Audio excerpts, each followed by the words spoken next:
Uh, I was done with Larry Sampson last night after I did my video about me being an influencer because now I get hate mail from the likes of Larry Sampson.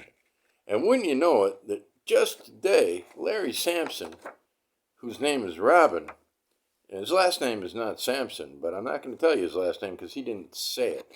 But he goes by Robin on Goodreads. And and as far as I know, he's always used Robin with me, with a last name and an address, which are not part of this. But he showed up on Goodreads today with a 1-star review of Phil Friedenberg's America and the Cult of the Cactus Boots, and I talked about the craziness yesterday, and I think 1-star reviews are a good way to find if you're doing a sociological study on crazy people. If you want to find the crazy people, one way to find a lot of them is go through books that a lot of people like and look for the 1-star reviews because they're all crazy. They're all crazy. I remember I think the okay I got one from Manifold Destiny of Eddie Vegas for Eddie Vegas, and I wrote the guy because I was curious who it was. Like who hates me that much that they would actually give 1 star. Because you don't. If you really don't like a book, um, you generally, if you're honest, you write lots of good reasons for giving it 2 or 3. But 1-star reviews, that's territory of the crazy. Um, and then also Jeff Percy got one. I found out that was the result of a long running feud of sorts. There were one-sided feud. The guy who gave him the 1 star was feuding by himself.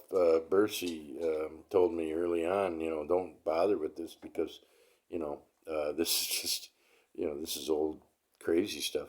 And I bothered with it a little bit, until the crazy guy gave up because, not because of the crazy guy, but because 13 people liked one of his things, and I thought, well, I'm going to speak to them through this guy.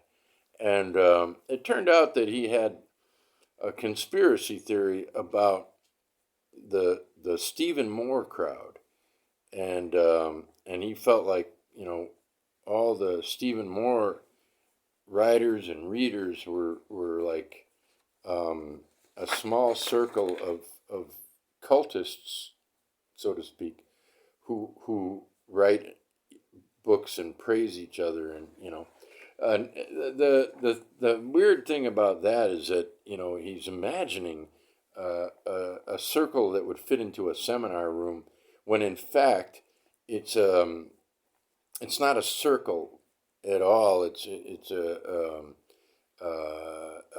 a map with all kinds of dots all over the world because the books that are talked about by um, Stephen Moore, such as Gaddis's recognitions, and I don't know, David Foster Wallace is probably considered one of the cultists, I mean, and one of the generators of cults. Um, and there's there's a lot of people out there, too many for a conspiracy or a cult. So there is that to consider. But now we got another one, and it doesn't disturb me in that um, one of my guys got a 1. This cannot fly. I love it, and I'm sure Phil has the wit to enjoy it as well, um, because one guy cannot destroy or hurt anyone.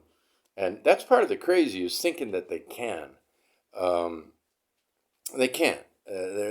Because when you got a book like this with the terrific review by Chris Villa, by Noah Clemens of Everyone Who Reads It Must Converse, and then Stephen Moore and Jim Gower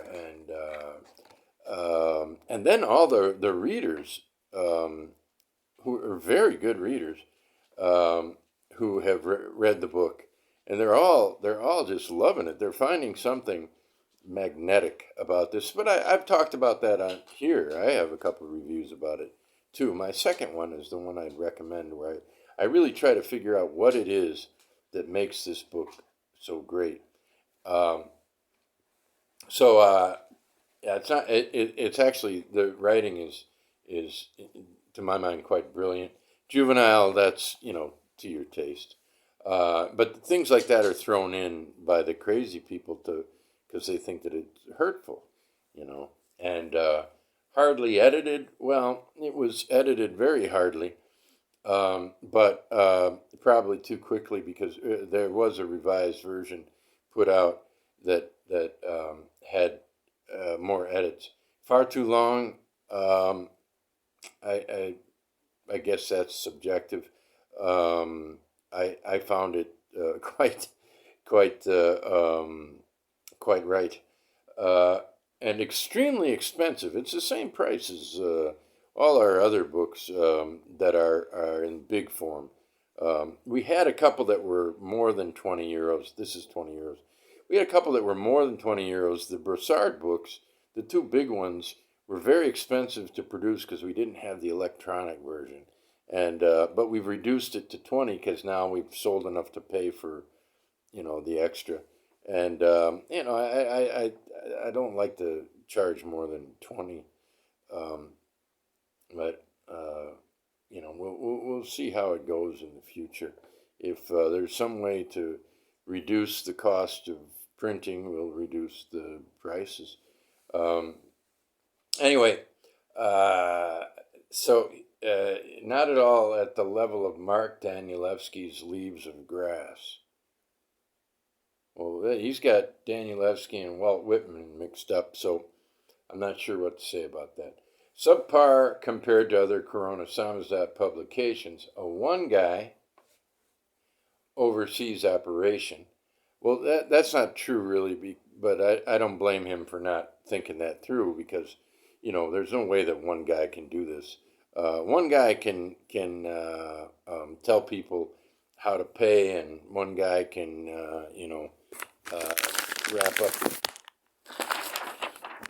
You still there?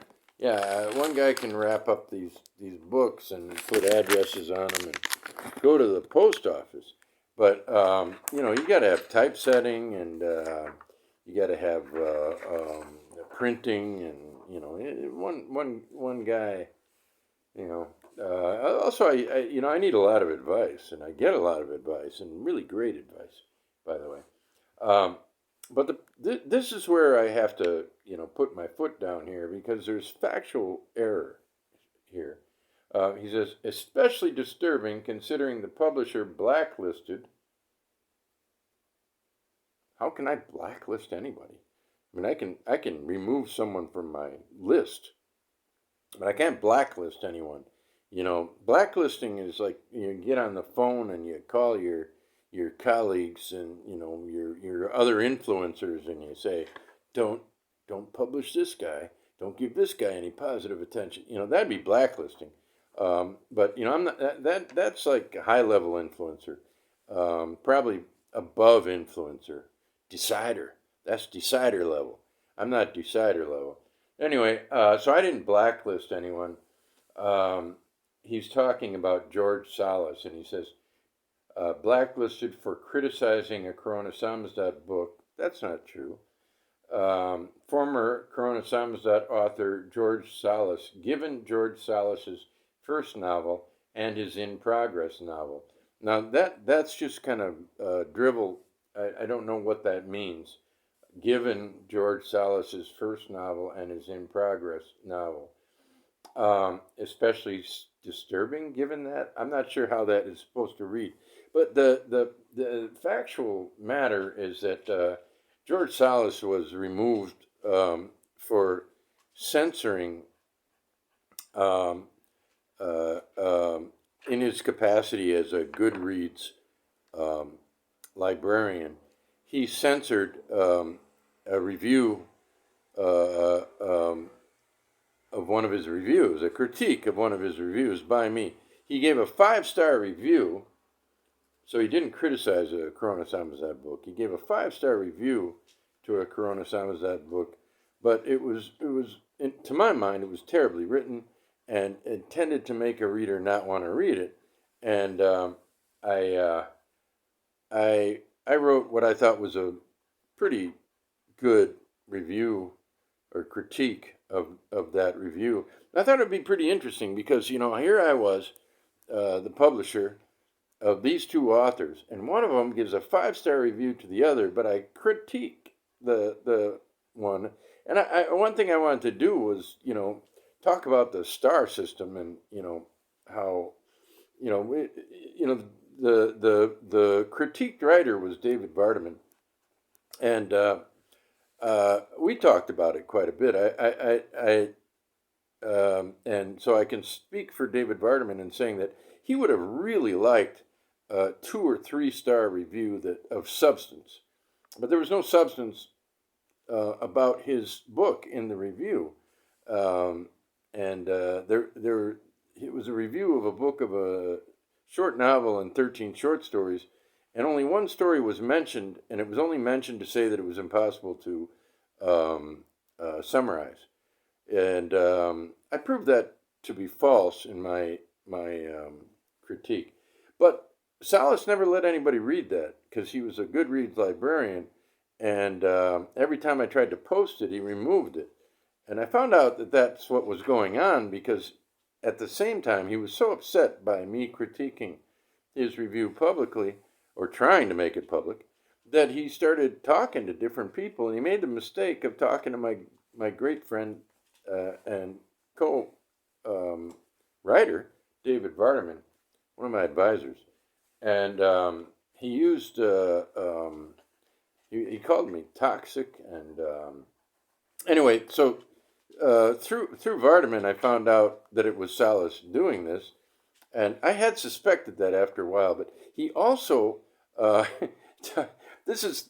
we get into the crazy here because he not only would not allow me to put it up, he also took over the Corona Samizdat Goodreads page, which he was able to do because he set it up voluntarily.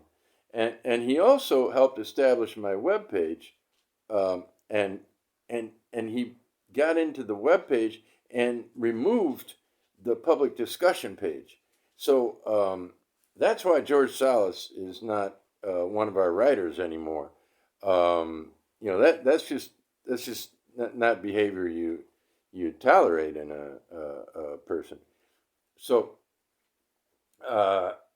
criticizing a Corona Samizdat book, I love criticism when it generates further discussion and criticism.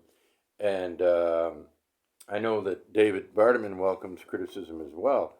I've delivered some, and he's delivered some to me. It's been very helpful. It's a good process. A healthy writing relationship will have criticism in it, and so I need to straighten that out because that is written as a fact, and it's not a fact.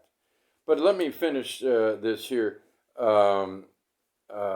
Dear passionate readers, so that's going to leave out some of you. I don't know which ones. Treat the other reviews of this book very carefully. Parenthetical. Patronage, fake accounts, etc. Overall conflicts of interest. Now, this is an interesting concept. What is a conflict of interest? When you have a writing movement, and I think sort of something like a movement is perhaps on the verge of developing here, but it's not yet that.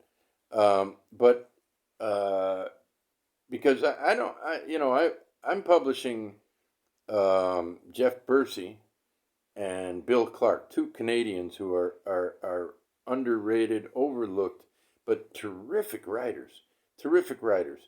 And my first thought when Bursey wanted to publish with me is, Jesus, he can't do better than me. I mean, I'm a little guy in Slovenia. His book deserves to be really well known. An unidentified man at left of photo is a just hilarious postmodern book. And Bill Clark, we're gonna reprint his first book, which is I'm not. I have a mental problem. Not the one you think, Robin Sampson, but the mental problem is, when something gets lodged in my head, a mistake, I recognize it, but then I can't get the right one out. But Bill Clark's first book is two novellas. One of them's over 300 pages. It just cracks me up that it's called a novella. But I had no idea that he was that good of a writer. And I read that, I was just stunned. And we're going to reissue that sometime either late this year or early next year. But the reason I won't give you the name of it, because there's two different names, one for each novella. And then there's a name for the whole book. And I keep thinking White Mischief, and I have no idea why. I think that was a movie, White Mischief. Does anybody want to fuck me? Remember that movie? It was really funny. Maybe that wasn't the right thing. And, yeah. Oh, by the way, another sober day, Robin. I'm still not an alcoholic yet. Or again. I'm still not an alcoholic again because I was an alcoholic, or else I'm still an alcoholic who doesn't drink. I don't know, whatever, however you. That was what we talked about yesterday. Is how Salas has sent at least one letter to an author trying to keep him from my press. I know that because the author just forwarded it to me, and in it he talked about my horrific presence on the social medias and attributed it to perhaps my alcoholism. What an ugly thing to do.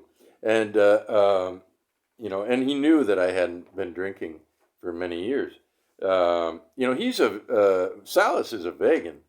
Otherwise, I don't want to say anything personal about him, but I'm going to say that he's a vegan because I'm thinking, like, if I wanted to be like Salas, now he knows that I had a drinking problem, and because of a book I gave him that was about that, and he knew that I wasn't drinking for years, but then he's telling people I'm an alcoholic, and that may explain my behavior, which he's trying to invent in order to do things like hurt my business because I got rid of him because he's crazy, because he censored, a writer censoring. By the way, I had a bunch of his books and I gave them away to the public. I waited a while to hear from him at first I said I would destroy them because that's what I heard when my books were taken out of print. My printer said, that whatever I don't buy back for $1, they would have to destroy it.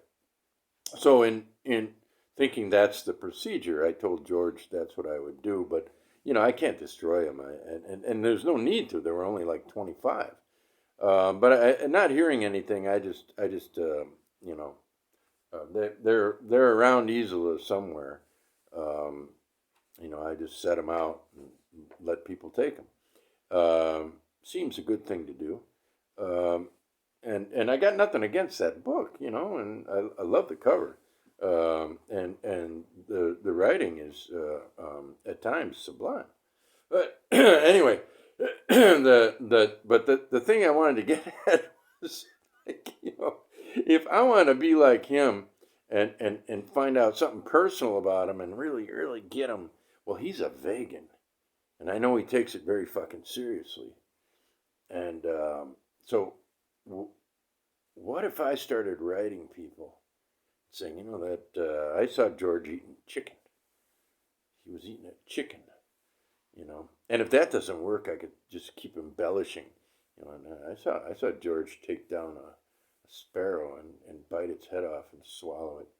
I mean, that's basically the level of ugly that is. But even worse, because I gave him the book and he used it to invent something nasty about me. And here I got somebody in public on Goodreads writing that he's blacklisted, which is absurd, for criticizing a Corona Samizdat book, which is not true. It's just not why that happened.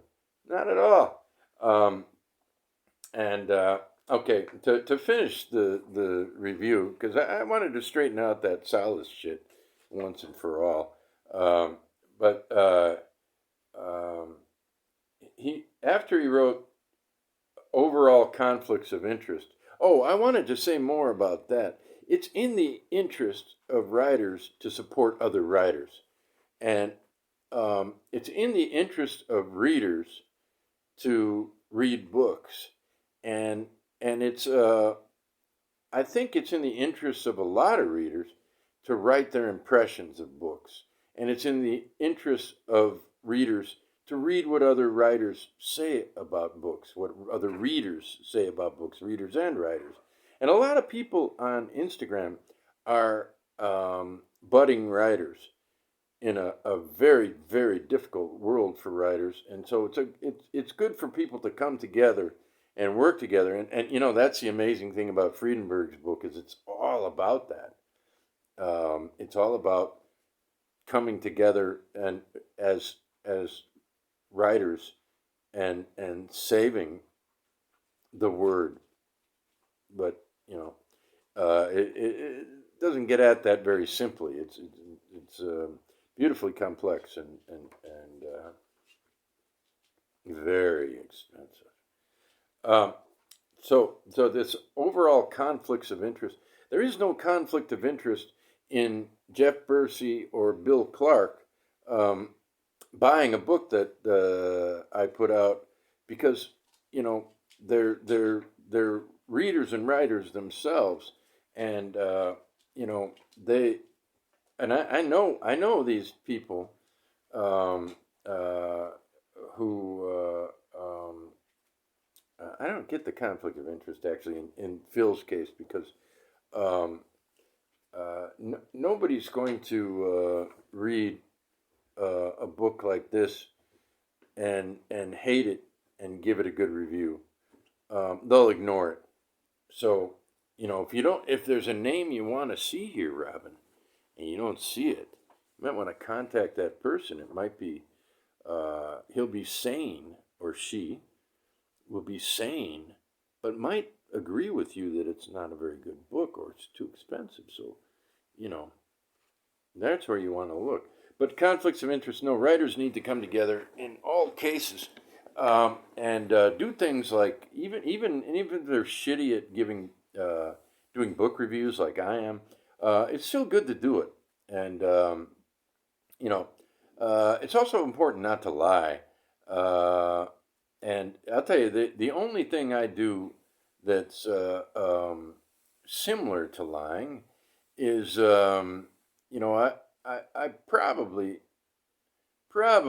have given 4-star books 5 stars sometimes. I don't know. I mean, I'm not sure you can gauge that, but when in doubt, promote in the book business, because we're all even us influencers, we're low-level people. We're in a gutter here. The gutter's getting bigger and more crowded. And New York's getting tougher and tougher. Notice the books have become much more colorful. They're really they're, it's like they're selling to children now, um, and maybe that's what Robin first was set off by the cover, because as you can see, as you can't see, unless I can balance this again, as you can see, this Mandelbrot fractal of a cover is pretty complicated, and I can imagine maybe Robin was very frustrated with the maze. I don't know if you can see it. Well, yeah, you can see it now. This is an actual maze, and I can imagine, some people, will think, well, fuck it. If there's a maze on the front of this book, I'm not reading it until I do the maze. I, for instance, do like to read all the front matter of a book before I start it, like the acknowledgments. I went through the acknowledgments. I just didn't realize that they all started with this book is most sincerely dedicated. All the paragraphs start with this book is most sincerely dedicated, which is what Robin Sampson got really most crazy about, in attacking that. I mean, Jesus Christ, why would you attack some guy's dedications? That's really that runs into the psycho there. But the malicious psycho is the alcohol thing, and that comes from Solace, and so Robin is getting that from George Solace for sure,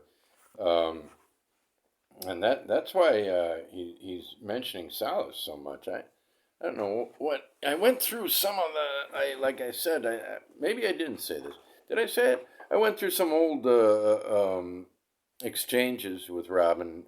I have exchanges with readers, and he wrote one really nice one about how great it was that I was doing what I'm doing. I'm not sure I agree that it's great what I'm doing, although I'm having a blast. But it doesn't make me a ultra humane person. It just makes me another book dealer trying to help a few writers out, including myself. I thought he said something about the somewhere he said he called my press a vanity press. I don't remember. Maybe I don't have the whole review here, but I've seen that. A vanity press. Yeah, I'm pretty pleased with it. The Broussard, and I've been publishing some of my own books. Hasn't been any complaints from readers yet, except for the 1-star guy. But I've mostly gotten really great responses from readers for mine and other books. None of my books have been panned. Nobody has said this is garbage, Rick. What do you? I mean, sure, they're mostly good books, but what is this? None of them. They're all getting good reviews. I'm very happy about that. Buyer beware, although this, like all other Corona Samizdat books, is not on Amazon. Know your audience. Your audience on Goodreads is going to say, good, fuck Amazon. We all use it as little as possible, most of us, I think, and is only available by personally contacting the publisher. One guy, he repeats, a writer, and he uses the quote. So, that tends to suggest I'm not much of I'm not really a writer. I'm just, I don't know what I am actually. This is pure commodification. He says, commodification. Jesus, man, if I tell you what, Rob, if you want to come into business with me and teach me how to commodify so I can make some money, that'd be you're more than welcome. Whoops, sorry. I meant to kind of, you know, with a little disdain, flip it away. But I couldn't even manage that, you know.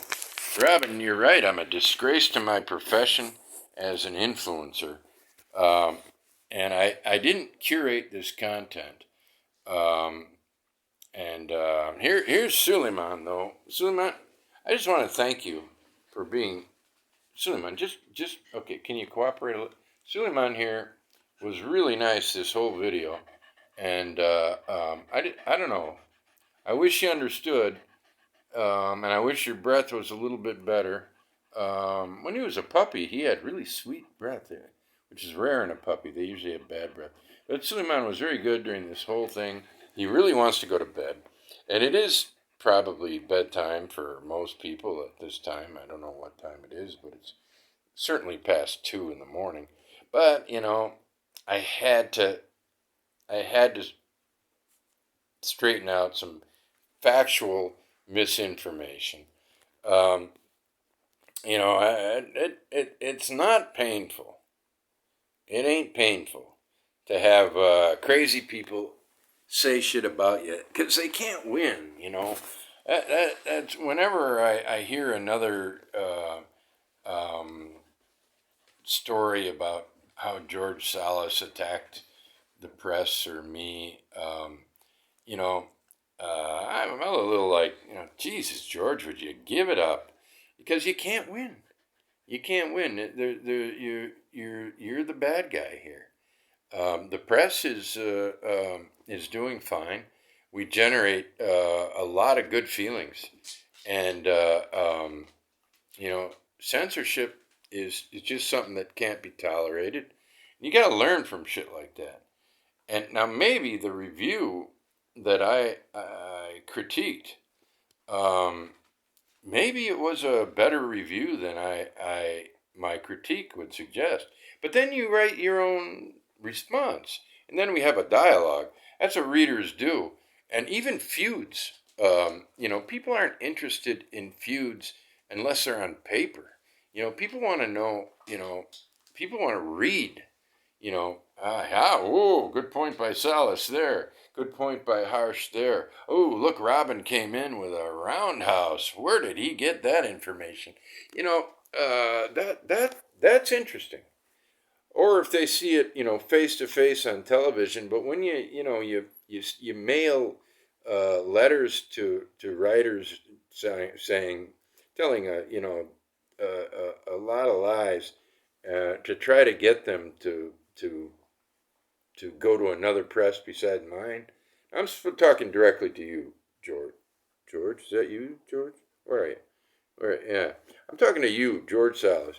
Um, you know, stop doing it. People have a negative reaction to it. You know, as you know, the letter you sent to Joao Reis, telling him lies, telling him I was an alcoholic, telling him that I was borrowing money all over the place and that my press would be out of business soon anyway. You know, these lies are, as you see by, you know, what Joao Reis did was, I don't know if he even read the fucking thing, but he just sent it to me, you know, and I published his book, and it's a great fucking book. Now you sent him that letter after telling me that you didn't like his writing. Um, you know, honesty will out, George. And so my, I guess this has turned into a really interesting sort of thing, but I'm becoming kind of serious now. George Salas, Robin, Samson, you know, you can't win this kind of thing. Yeah, you know, it's. I know bad guys win if they got a lot of money, and so if you guys get enough money, then come at me, and you could fuck with me all you want. But you know, right now, you can't because I'm honest, and my press is doing some good work, and a lot of people are putting some really positive energy into the press. No one more than Philip Friedenberg and and Zach Tanner and and Bill Clark and Jeff Bursey and well, I guess I won't name it. David Vardaman. David Vardaman. Um, you know, George, you criticized Vardaman constantly for not having any kind of social media presence. Well, he's developed a small one, but you know what David Vardaman does? He just writes, produces books that we can sell, which is good enough, but he also buys every single book that comes out. He's the first to buy a book.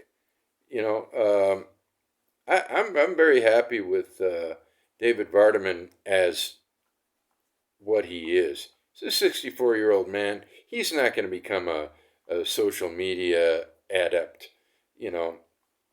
And and quit telling lies like how I like your for. I get this from the letter to Joao Reis, George's writing basically that he, as if he were in a forced labor camp.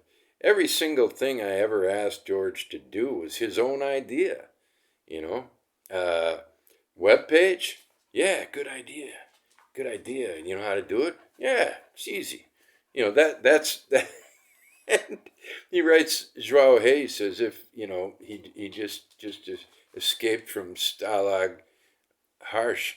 It's bizarre. People don't believe it, and let's just drop this craziness right here and now, because we're all still, George. You're still a little guy like me. We're on the same side of the writing world. It's not too late to. We don't have to be loving each other, but we should not be having. I should not have to address shit like this, and you need to stop telling people lies. And you know, I hope you do. I hope I don't ever have to talk about this again. But I will if I have to, because this press is important to me, and it's continuing to do a lot of good things. This week, we're putting out this to not it's to you, George, and to you, Robin, but also to everybody else. We're putting out this week the fourth Brossard. This one's going to surprise you. It's going to have an introduction by Zach Tanner and Stephen Moore. It's one that was called Did Christ Make Love? But Brossard's title was The Wolf Leaps, and that was not allowed. Moore wrote an introduction to it like 20 some years ago for an edition that was never published. Well, now we're publishing a new one. There's a great cover work by Zachary Tanner.